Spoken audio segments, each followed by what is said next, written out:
Ganito guys, buhay ng probinsya.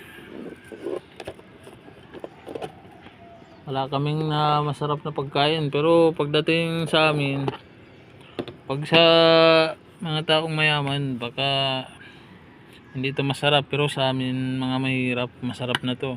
Ito na pinakamasarap na ulam sa amin, pinaka-special.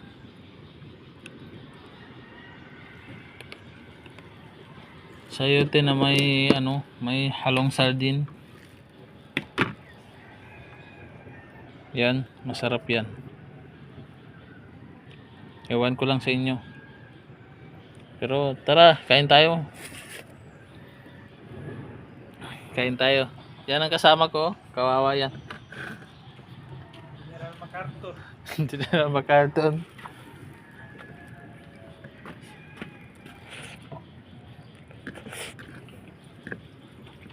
Tara guys, kain tayo.